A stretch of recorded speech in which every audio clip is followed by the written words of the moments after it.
That already. All right, well, yeah, thank you for having me here. Again, my name is Matt Harder. I teach music and music technology at West Liberty University over near Wheeling, West Virginia. So I had an interesting time getting here. This is my first time being here, and I kind of got lost, I'll admit that. But I made it, and this is a fantastic space, and I'm really excited to see all of the synths here. I have a few things that I'm going to do today. One of them is the Theremin. I thought that I would kind of go through and just demonstrate what I have for you. So first is the Theremin, of course, and I'll do a little demonstration on that. I think you can hear me without the microphone. So, if you're not familiar with this instrument, it was invented actually in the late 1930s, early 40s, somewhere in there, by a Russian inventor named Leon Theremin. He was an engineer and also a music enthusiast, not necessarily a musician himself, but he kind of happened upon this configuration one day when he was working on a radio, and he found that when he moved closer to this metal piece on his equipment, that it made a change in the sound, and when he constructed it this way, then he could actually create a new musical instrument. And you do play it by not touching it at all. So actually when you touch it, you get no sound. And that's what happens over here with my left hand. So it basically it's a monophonic instrument that you control the pitch with this antenna here, and it's how close your hand is to the antenna, and that's controlling the pitch over here, and then on this side is controlling the amplitude. So if I do this, see I can control, kind of play some rhythms. Here's a disclaimer before I do anything. I'm not good at this. Just want to get that out of the way first, right? I've incorporated it into a little, kind of improvisation composition that I'm going to do for you here in a second. Yeah, I'm not the greatest at this. I would need to practice a lot. I have maybe 3 of the 10,000 hours you need in order to get that, to get to that level. But essentially, I guess I'll try to play a little tune here.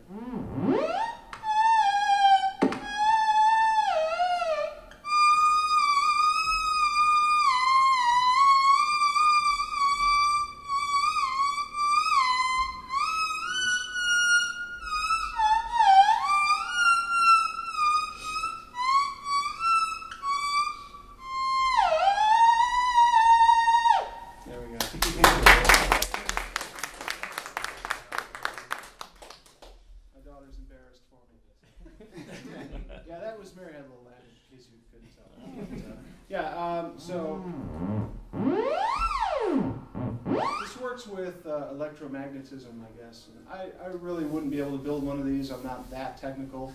Yeah, so anyway, you'll notice that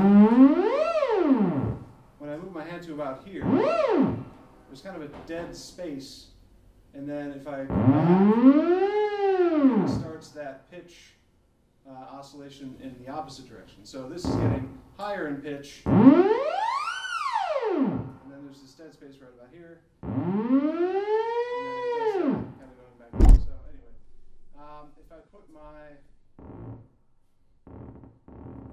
I get it in the exact right spot. Yeah. You can almost get it slow enough so you can kind of hear the waveform, and I think it's a square wave or something like that, sawtooth wave perhaps. There are some controls on the front here for changing the pitch itself. Get a more muted tone if you want. Add a little brightness to it. Change the waveform.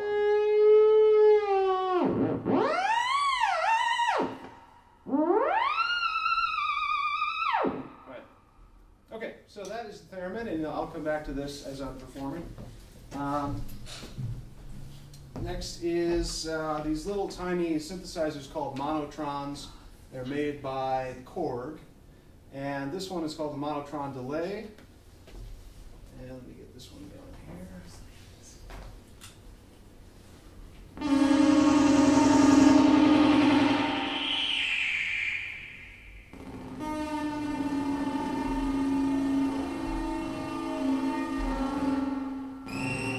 So it's a simple little ribbon synthesizer, they call it. It has has that kind of touchpad that looks like a keyboard. You can basically make sounds.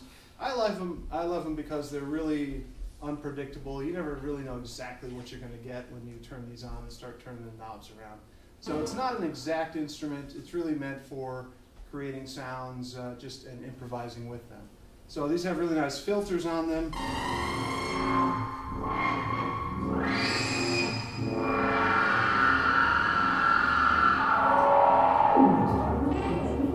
This one has a delay built into it. So you can just kind of let it do its thing for a while. Mess with the filter.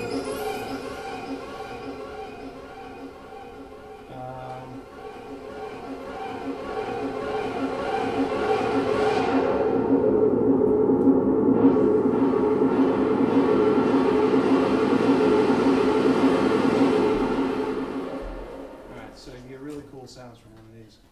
Let me try a different one here. This is another version of that.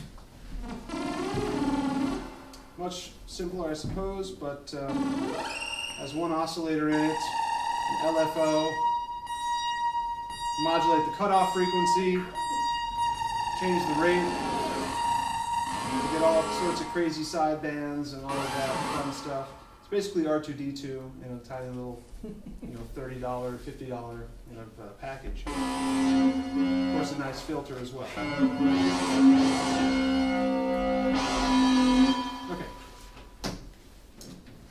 All right, and then there is this guy here, which is my my Yamaha CS012. This is from the, I think, the early 80s. This is before MIDI, even. This is the synth that my parents bought for me when they wanted me to stop playing the drums. But it didn't work. I still play the drums. But yeah, I still have this. And it's just a nice little analog synth. One oscillator, an LFO, a filter, and an amplitude envelope generator. And that's really all there is to it. Bunch of different waveforms.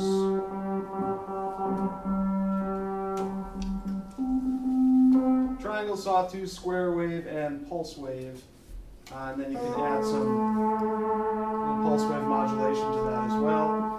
And it's in this nice package that has guitar style clips on either side. So you can hook it to your strap and go to town with that. So yeah, that was that's really cool.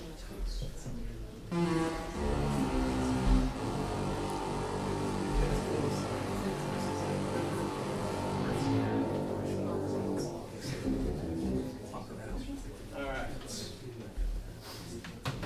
I'm going to take a minute here and kind of get situated, but I think I'm ready to go here. So you'll know it when you hear sound.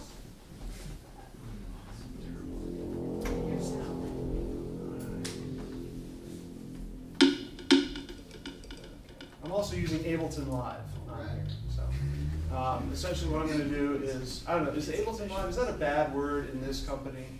No? Okay, very good. Sorry. I wasn't sure. All right, so I will be improvising on these instruments and then recording them in real time and sequencing them and looping them with Ableton, and I have this kind of performance that I've worked up. So without further ado.